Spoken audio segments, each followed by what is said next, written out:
Rádio Serviço Saúde Especial. De domingo é dia de conversar mais uma vez com o chefe do Serviço de Clínica Médica do Hospital Federal dos Servidores do Estado, meu amigo, grande tricolor, Dr. Silvio Provenzano. Hoje vamos dar continuidade ao assunto que iniciamos na semana passada, falando sobre as complicações crônicas do diabetes, dando hoje uma atenção especial aos rins. Bom dia, bom domingo, doutor Silvio. Bom domingo, Eliano. Beijo para a família Tupi. Uma semana que no meio foi muito triste com a perda do nosso querido Jaiminho Gold, colega lá do Fundão, tricolor como a gente, mas que fazia muito exercício, e ele fazia exercícios como deve ser feito, ao ar livre, ia para a praia, para a terra, para a lagoa, e foi cruelmente assassinado, já foi mais do que noticiado. Daqui a pouco, às 10 horas, vai ter uma manifestação na lagoa contra a violência. A gente está cansado disso tudo.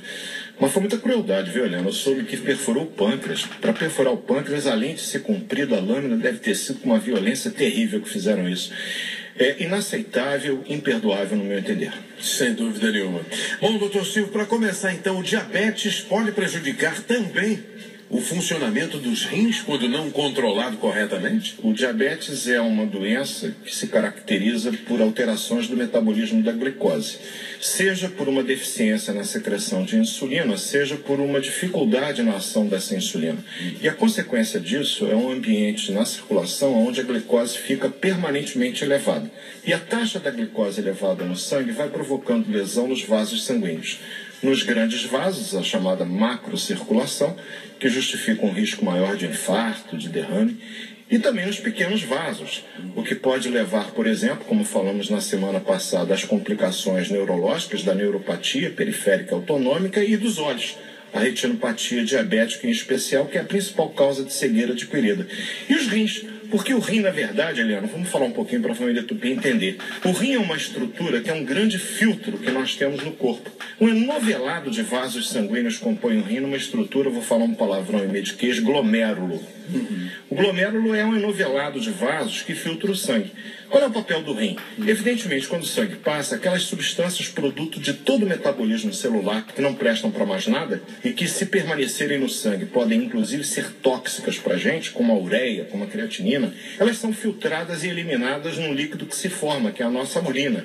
E, ao mesmo tempo, o rim, que é um órgão inteligentíssimo, ele seleciona as substâncias que, ao serem filtradas, têm que ser conservadas no sangue, porque são importantes. E uma dessas substâncias são as proteínas, em particular a albumina, que tem um valor biológico imenso. Ela é importante, inclusive, para evitar que o sangue contido nos vasos sanguíneos extravase, dando aquela inchação. O indivíduo que perde, por exemplo, muita proteína na urina, que é um sinal de nefropatia diabética, que a gente está falando hoje aqui na Rádio Tupi, esse indivíduo fica inchado.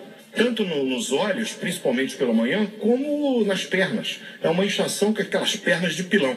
Isso já é um sinal de que pode estar havendo perda de proteína pela urina, que é um sinal da nefropatia diabética. Doutor Silvio Provenzano, quais são os sinais iniciais do comprometimento renal? Heleno, nenhum. Na realidade, no início da nefropatia diabética, o paciente não sente rigorosamente nada. Tanto que cabe ao médico que acompanha o paciente anualmente pedir um exame na urina chamado microalbumina na urina, microalbuminúria, porque pequenas quantidades de albumina que passam despercebidas ao olho do paciente, que não causam nenhum tipo de alteração ocularmente visível, não dá aquela inchação que eu falei há pouco, já é um sinal de que aquele rim começa a sofrer, e evidentemente que o tratamento precisa ser mais intensificado. Percebeu na sua urina um aspecto diferente, ela mais espumosa? Não deixe de fazer esse comentário com o seu médico. Este pode ser um sinal de que a quantidade de proteína que você está perdendo através do mau funcionamento dos rins na urina já é importante o suficiente para um encaminhamento até para um especialista, um nefrologista. Então, por favor, urina ficou espumosa? Converse com o seu médico que ele saberá os próximos passos a ser feito. Então, inicialmente faz-se a microalbumina, que detecta uma pequena quantidade de albumina, e à medida que a doença vai progredindo, se o controle não for intensificado e o paciente melhorar, evidentemente que a gente vai ter uma progressão de perda da função renal, com retenção de substâncias tóxicas e perda de substâncias absolutamente indispensáveis ao bom funcionamento do organismo humano. A urina mais clara ou mais escura pode ser indício também de algum comprometimento renal? Normalmente a nossa urina ela fica mais clara quando a gente bebe uma quantidade maior de água. No caso da nefropatia diabética, com relação à perda de proteína, ela fica espumosa. É uma espuma que se forma, não é nem mais clara, nem mais amarela. Agora, a urina escura, várias doenças podem provocar isso, inclusive entupimento do canal biliar, que leva àquilo que a gente já chamou de colúria. A urina fica com aspecto de Coca-Cola, uma infecção aguda na vesícula biliar também pode provocar isso. Alguns tumores no abdômen pode provocar isso. O importante hoje, na nossa aulinha aqui do Serviço de Saúde, é que o paciente diabético fique bem esperto com relação ao aspecto da urina, principalmente com relação à presença de espuma na urina. Perfeito. Em relação à forma de tratamento, doutor Silvio? Nós sabemos que o que realmente leva ao mau funcionamento dos rins é o controle glicêmico ruim aliado à pressão arterial. Por quê? Porque no início da insuficiência renal, quando o paciente já não é hipertenso, ele acaba se tornando hipertenso. E o rigoroso controle do nível da pressão, sobre a qual falamos também recentemente aqui, é fundamental para evitar a progressão do problema renal. Além disso, Helena, o paciente que ainda tem o hábito de fumar, ele deve abandonar o tabagismo, ter um controle também rigoroso sobre os níveis do colesterol no sangue, procurar fazer uma dieta equilibrada com uma relativa redução na quantidade de proteína na alimentação para que não haja uma sobrecarga no funcionamento dos rins. Doutor Silvio Provenzano, o paciente já está com um quadro avançado, com um comprometimento renal. Como prevenir esse problema? A insuficiência renal crônica, a doença renal terminal, ela é classificada em diferentes estágios. Desde o estágio 1, onde há apenas uma leve perda da função renal, até aquele estágio mais avançado, que é o 5, quando é considerada doença renal terminal. A gente não tem como viver sem os rins. O indivíduo que perde a sua função renal 100%, se ele não receber um tratamento de substituição da função renal, ele vai morrer, e morre relativamente rápido. Então a gente tem para isso duas alternativas, na verdade 3, mas vamos falar das primeiras duas, que são as mais usadas de urgência. A hemodiálise, o indivíduo tem o sangue filtrado através de máquinas, e lembrar que, eu tenho muito orgulho disso, sabe, Helena? Foi no Hospital dos Servidores do Estado, onde eu tenho a honra de chefiar a clínica médica, que o primeiro aparelho de hemodiálise chegou no Brasil. Isso lá, pelos idos dos anos 50, salvo erro, era um monstro. Hoje são máquinas moderníssimas.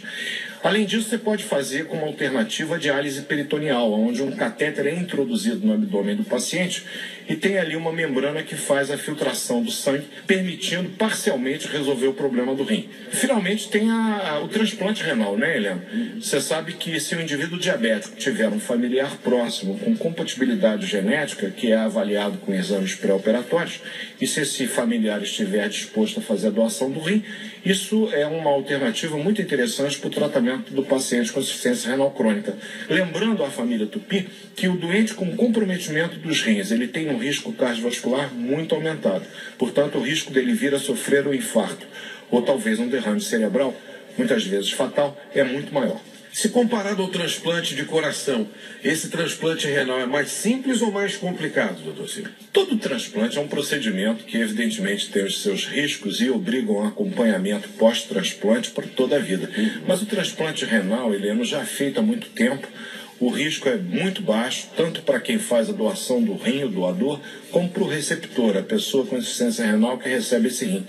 E olha, a alegria de um paciente que é obrigado a fazer diálise 4 horas por dia, 3 dias por semana, em que fica com uma prostração muito grande depois da diálise, o que é natural, prejudicando atividades, inclusive profissionais, ele recebe um rim novo, que restaura a função normal.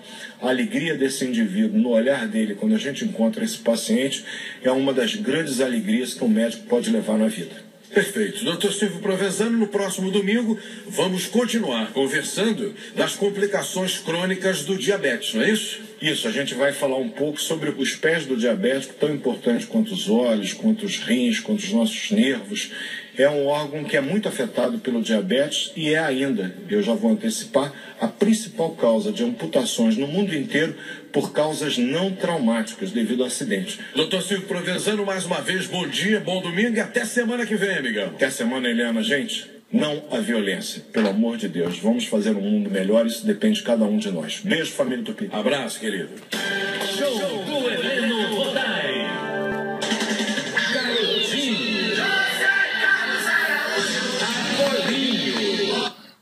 E aí, lindinha, gostou?